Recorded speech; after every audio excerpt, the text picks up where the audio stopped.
General Vex'Thar roared. The sound field, the arena, a noise of pure rage and disbelief that made several smaller aliens cover their ears. He was a general, a decorated warrior who had fought in wars across 20 star systems. He was not supposed to be lying on the floor, held down by a creature that weighed less than one of his legs. He pushed against the mat with his free hand, trying to lift his massive body. Taman simply leaned back slightly, changing the angle of pressure on the trapped arm. The general's armor creaked louder. A hairline crack appeared in one of the plates near his elbow joint. "Release me!" Vex'Thar's voice shook with fury, and something else, something he had never felt before in combat. "Release me this instant!" Taman's expression didn't change. His face was calm, almost peaceful, despite the blood still dripping from his split lip. "Apologize first. I am a general of the Coalition Strike Division. I will have you executed for this." The pressure increased by the smallest amount, just a franc and more force precisely applied. The crack in the armor spread. Inside that armor, the general's joint was bending past the point where Krell anatomy was meant to flex. Pain shot up his arm, sharp and bright. Park Dabin watched from above, her hands gripping the observation rail so hard her knuckles turned white. She wanted to tell Taman to stop, to release the general before this went any further. But she also knew her friend. Once Taman committed to something, he saw it through to the end. It was one of the things that made him an excellent soldier. It was also one of the things that might get him killed today. Instructor Velcorp stood frozen, his 6 arms hanging uselessly at his sides. His hand hovered near the communication panel, ready to call security, but he didn't press the button. Part of him was afraid that interrupting might make things worse. Another part, a part he would no ever admit out loud, was deeply curious to see how this ended. Shen Borum had moved closer, her medical scanner already in hand. She was reading Taman's vital signs from where she stood. His heart rate was elevated but controlled. His breathing was steady. Whatever was happening inside his body, he was managing it. She had studied human physiology extensively since joining the academy, fascinated by how differently human bodies responded to stress compared to other species. What she was seeing now was something called the adrenaline response. When humans faced danger, their bodies flooded with chemicals that changed how they functioned. Pain decreased, strength increased, time seemed to slow down. It was an ancient survival mechanism from when humans hunted animals much larger than themselves on Earth. Other species had similar responses, but humans had refined theirs through millions of years of being both predator and prey on one of the galaxy's most dangerous worlds. General Vex'Thar thrashed again, using every bit of his considerable strength. The mat beneath them cracked, the general's muscles bulged against his armor, and Taman held firm, his smaller body using angles and leverage that made strength almost irrelevant. "How is this possible?" Vex'Thar's voice had changed. The anger was still there, but now fear mixed with it, real fear. "What are you?" "I'm human," Taman replied simply. "This is what we do. You're bigger and stronger, but you've never had to learn how to fight something bigger and stronger than you. We've never fought anything smaller or weaker than us. Every predator on our world was faster, stronger, had better teeth, better claws. We survived anyway. This is how." The general tried a different approach. Instead of pushing up, he tried to pull his arm back, attempting to drag Taman with him. Taman rode the movement like a surfer on a wave, maintaining perfect balance and control. He shifted his weight, and the pressure on the general's arm increased again. A sound came from inside the armor, something between a crack and a pop, not quite breaking, but close, very close. "I'm sorry." The words exploded from Vex'Thar's mouth. "I'm sorry, please. You're going to break it." The arena went completely silent. Cadets who had been watching in shocked fascination now looked away, embarrassed for the general. In Krell culture, admitting pain was shameful, begging for mercy was unthinkable. But here was General Vex'Thar, one of the most feared warriors in the Coalition military, begging a human cadet to release him. Taman held the position for one more second, not to be cruel, but to make sure the lesson was learned. Then he released the general's arm and stepped back quickly, his hands raised in a non-threatening gesture. Vex'Thar scrambled away, moving faster than anyone had ever seen him move. He cradled his arm against his chest, his yellow eyes wide and showing white around the edges. He looked at Taman the way someone might look at a dangerous animal that had just reminded them why it was dangerous. For several long seconds, nobody moved. Nobody spoke. The training arena had become a frozen tableau of shock and disbelief. Then the doors burst open again. Admiral Corvin entered with a full security team.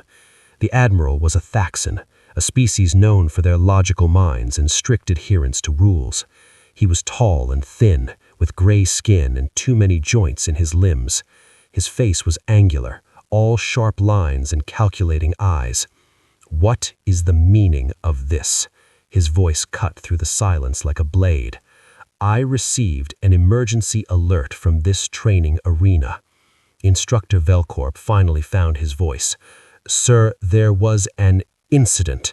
Cadet Han Taman assaulted General Vex'Thar." The admiral's eyes moved from the instructor to the general, who was still on the floor cradling his arm, then to Taman, who stood calmly with blood on his face and his hands still raised. "Cadet Han Taman," the admiral said, his voice formal and cold, "you are under arrest for assaulting a superior officer. Security, take him into custody." Two guards moved forward. They were both Krell, though smaller than Vex'Thar. They approached Taman cautiously, having just witnessed what he could do. But Taman didn't resist. He lowered his hands slowly and allowed them to place restraints on his wrists. Park Dabin couldn't stay silent anymore. "Admiral, please." The general struck Taman first. "We all saw it. He was defending himself." The admiral raised one long-fingered hand. "The security footage will be reviewed. Until then, the cadet will be held in detention. Take him away." As the guards led Taman toward the exit, he passed by Park Dabin and the other human cadets.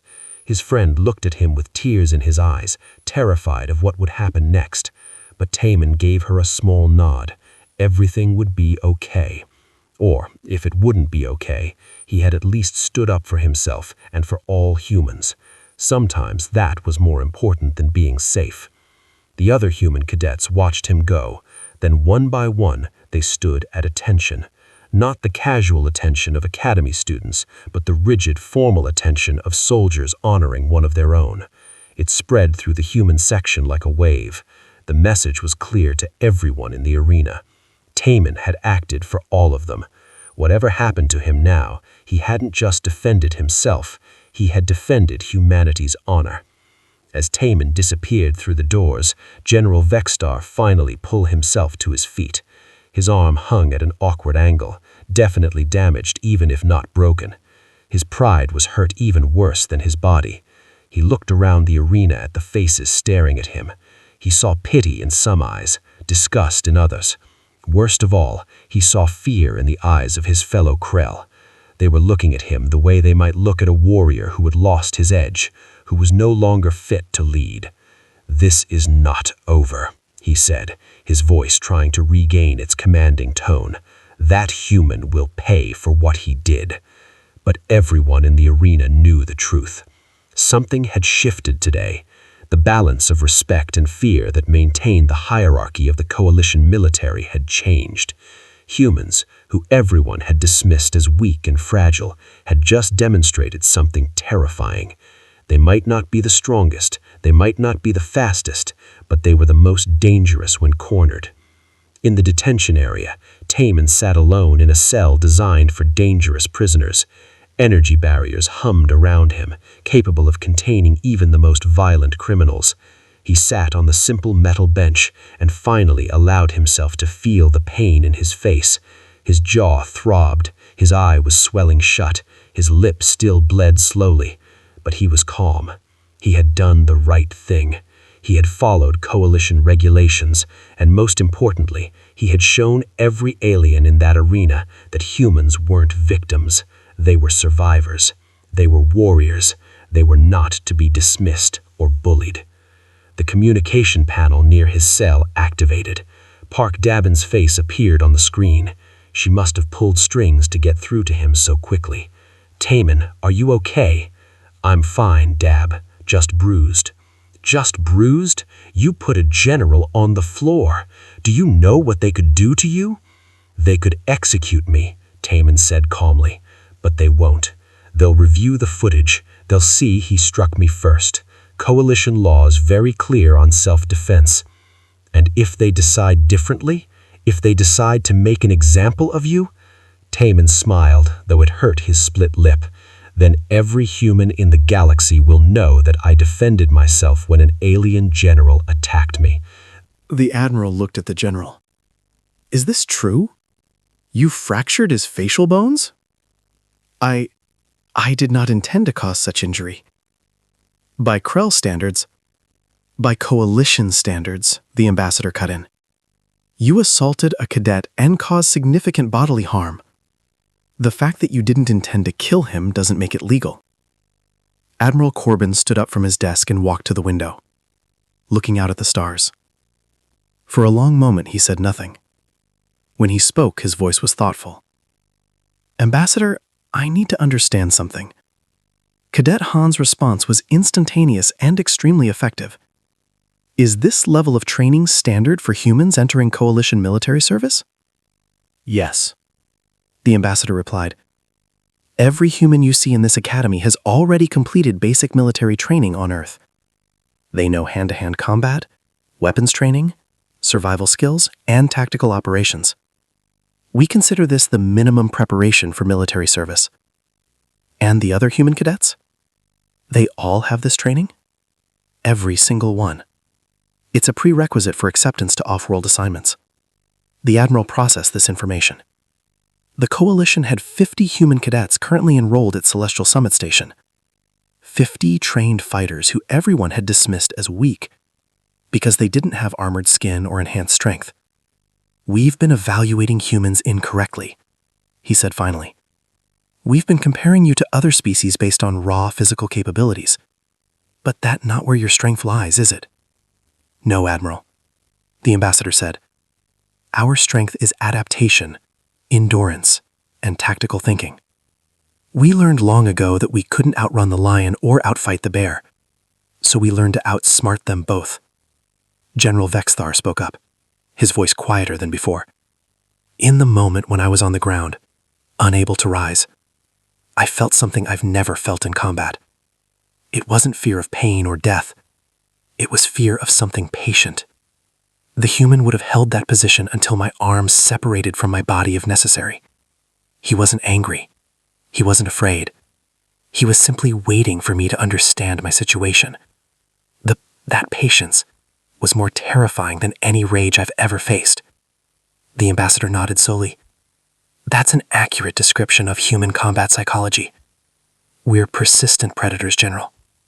On Earth, humans would chase prey for days until it collapsed from exhaustion. We don't give up. We don't stop.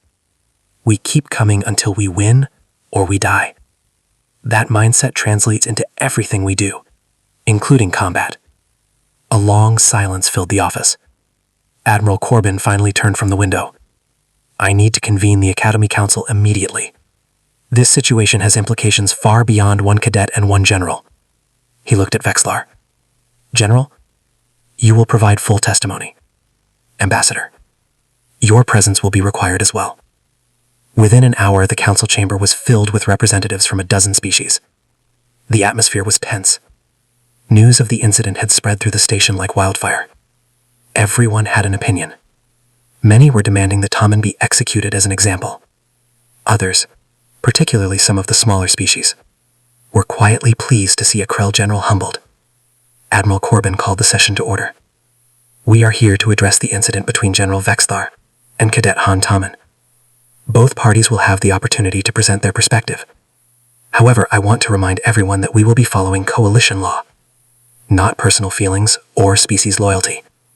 The Krell delegation immediately demanded harsh punishment. This human attacked a Krell general officer. Such insubordination cannot be tolerated. Ambassador Cho stood calmly.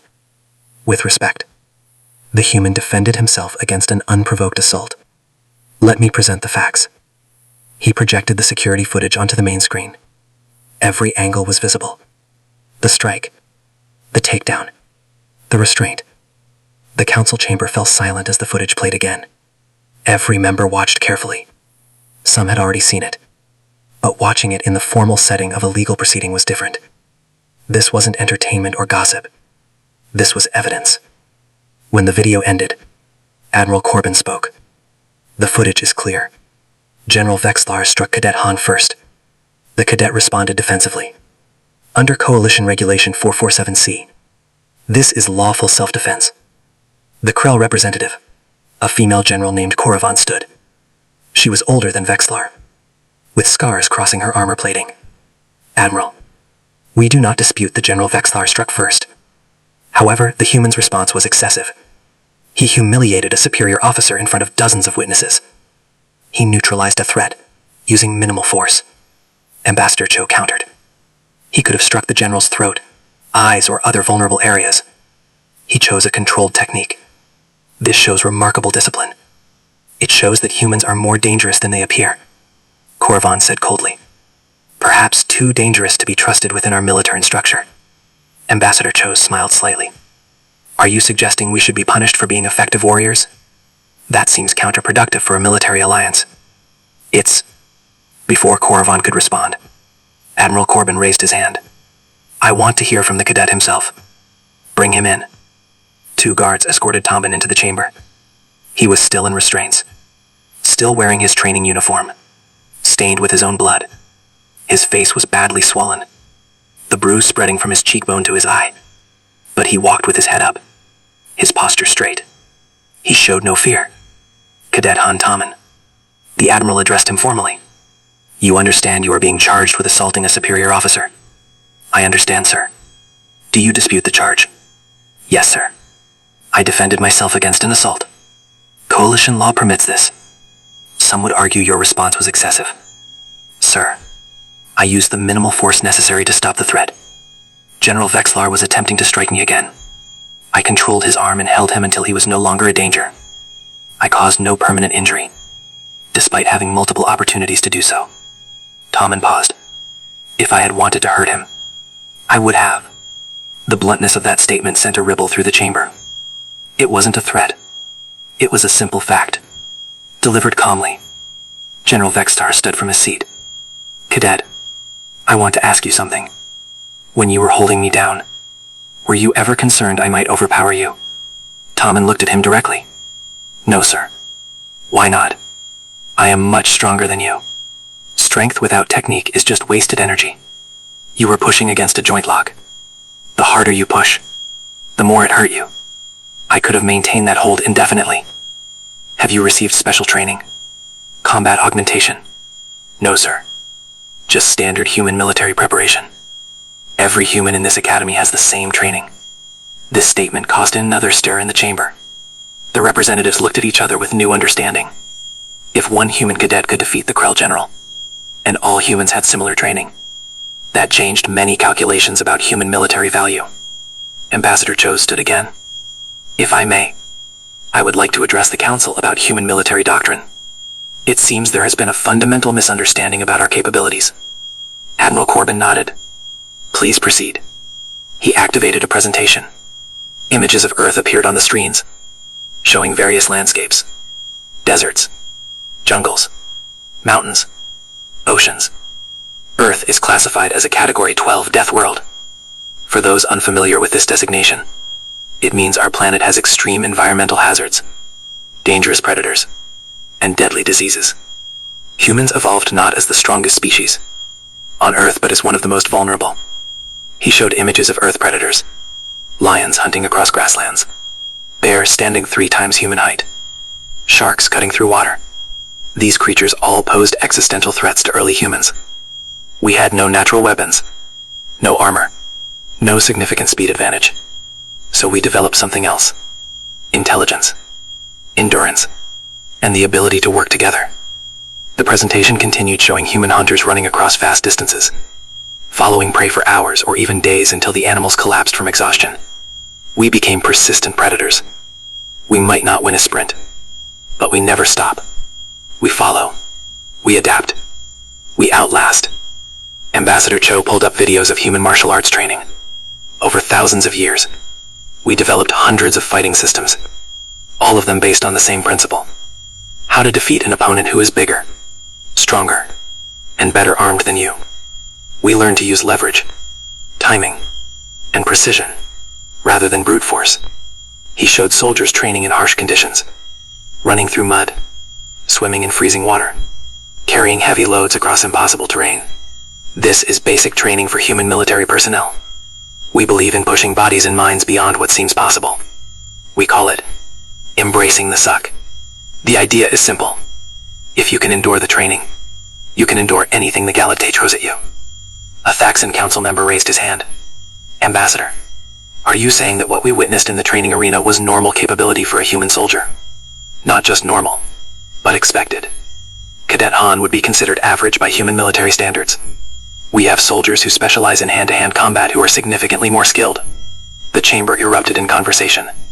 Representatives spoke urgently to each other in various languages. The Admiral called for order. Gen Corvan stood again. Admiral, I must revise my earlier statement.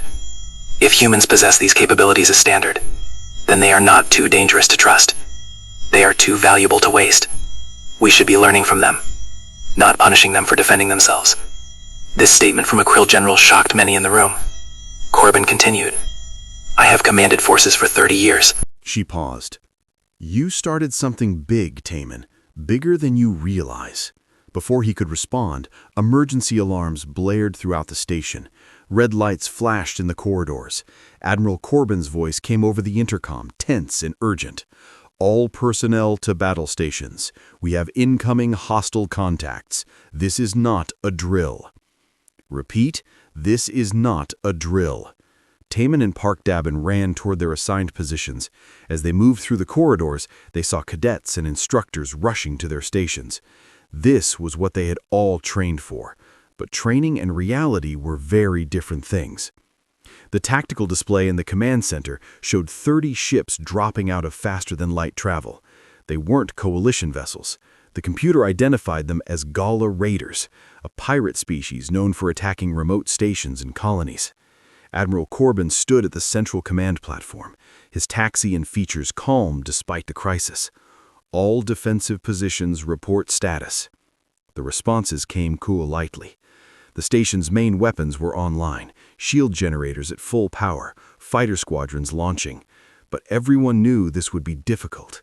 30 ships against one station, even a heavily defended academy, was not good odds. Sir, why are they attacking us? An officer asked. This is a military academy. We're heavily defended. They probably think we're soft, the Admiral replied grimly. An academy full of students instead of veteran soldiers. They're about to learn otherwise. In the tactical defense section, Taman joined a mixed team of cadets and instructors. Vex'Thar was there, temporarily restored to command for the emergency. He nodded at Taman, no longer with contempt but with respect and something close to friendship. We're going to be defending Corridor Junction 7, Vex'Thar announced to the team. It is a critical connection point. If raiders breach the hull near there, they could reach the reactor controls within minutes. We cannot let that happen. The team consisted of 3 humans, 4 Krell-tooth Axians and 1 Born. Under normal circumstances, this would be an awkward mix of species that didn't fully trust each other. But today was different. Today they had all trained together, learned from each other, and understood each other's capabilities. Shin Borum checked her medical supplies. Long Ji-hoon tested his weapon. Nam Su-ji reviewed the corridor schematics, her tactical mind already planning defense strategies. The first explosion rocked the station. Raiders had launched boarding pods, breaching the outer hull in multiple locations. Combat reports flooded the communication channels. The Gala were coming in fast and aggressive, exactly as their species was known to fight. Incoming affects, the sensor operator called out. Boarding pod heading for Section 7. "Here they come," Vex'Thar said calmly. "Remember your training. Krell warriors, you are our anchor point. Humans, you are our flexibility. Thexians, coordinate our movements. Forn, you are our speed.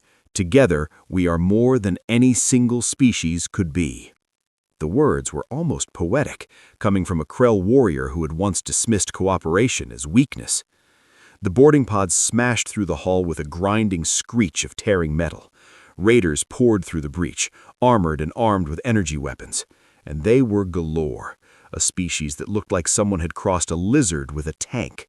Heavily muscled, covered in natural armor plating, and absolutely confident in their ability to overwhelm any opposition. They charged down the corridor, expecting easy prey. Instead, they ran into a defense that had been trained by 3 different species working together. The Krell formed a solid line, their natural strength creating an unmovable barrier. The Galore slammed into them with full force. But this wasn't just a strength contest. The humans moved through gaps in the line, striking at weak points the Krell couldn't reach. Joint attacks, precision strikes, using the Raiders' own momentum against them. The Thexians coordinated the defense with mathematical precision, calling out positions and timing. The Forn moved with supernatural speed, hitting the enemy and disappearing before they could respond. The Raiders had numbers and experience, but the defenders had something more important. They had unity created through understanding and mutual respect. Taman found himself fighting beside Torvin, the young Krell who had been his first demonstration partner in the combat class. The cadet had learned fast, now using human techniques to enhance his natural Krell strength. Together, they held a side corridor, preventing the Raiders from flanking the main defense. A Galore warrior larger than the others pushed through toward them. This was clearly one of their commanders, marked with elaborate armor decorations. He carried a massive blade designed for his species' strength. "I'll take him," Torvin said, starting to move forward. "Together," Taman corrected. "Remember what we practiced." They moved as a unit, the Krell's power drawing the commander's attention, while the humans struck from an unexpected angle. The Raider was skilled and experienced, but he had never fought opponents who combined their abilities like this. Within seconds, he was disarmed and on the ground. Throughout the station, similar scenes played out. Every breach point became a lesson in combined tactics. The Raiders had expected an easy target. Instead, they found themselves fighting a coordinated defense that used every species' strength perfectly. In the command center, Admiral Corvin watched the tactical displays. The training arena floated in the heart of Celestial Summit Station, a massive sphere where gravity could be turned on and off with the press of a button. Today, it was set to 0. Cadets from different worlds drifted through the air, their bodies moving in ways that would be impossible on solid ground. Huntsman Taman pushed off a wall and glided toward his target. He was 22 years old, with dark hair and eyes that missed nothing. Back on Earth, his family had served in the military for 3 generations. Now he was here, representing his entire species among the stars. Taman's teammate Park Dabbin spoke through the communication device in his ear. She was watching from the observation deck above, her engineering skills making her perfect for coordinating their movements. "Taman, Krell cadets at your 9 o'clock. They're blocking the path to the objective. Taman adjusted his trajectory without speaking. Words wasted oxygen and time. He tucked his body into a roll, spinning past the Krell students who were too big to move quickly in 0 gravity. Their strength meant nothing when there was no ground to push against. The objective was a small silver cube floating near the far wall. Taman's team had 30 seconds to retrieve it before the simulation ended. Last week, a Krell squad had tried and failed. They had relied on power and direct approaches. Taman's team was using something different, strategy and adaptation. He caught the cube and pushed off towards the safe zone. His teammate, Shin Born, was already there, her medical training making her aware of how bodies moved in space. Together, they secured the objective with 5 seconds to spare. The lights came on, gravity returned slowly, lowering everyone gently to the floor. Taman landed on his feet and handed the cube to the instructor, a small Thexian with 6 arms. She paused. "You started something big, Taman, bigger than you realize." Before he could respond, emergency alarms blared throughout the station. Red lights flashed in the corridors.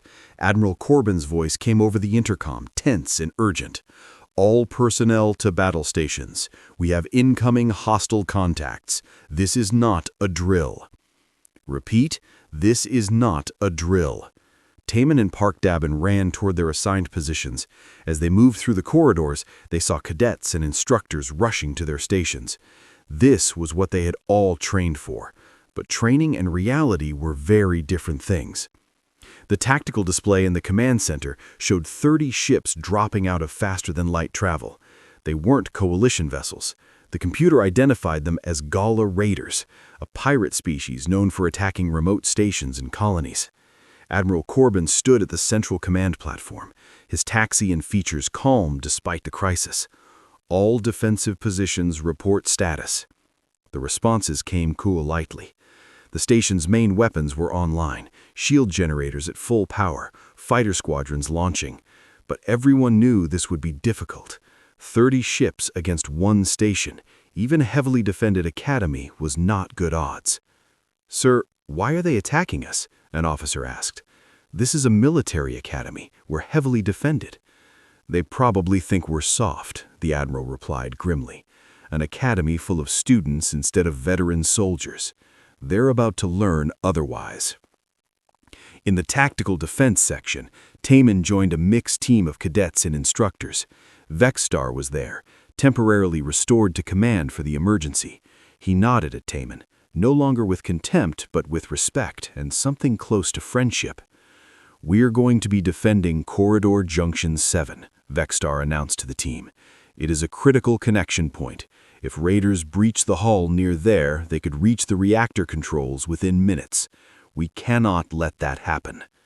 The team consisted of 3 humans, 4 Krell-tooth Axians, and 1 Born. Under normal circumstances, this would be an awkward mix of species that didn't fully trust each other. But today was different.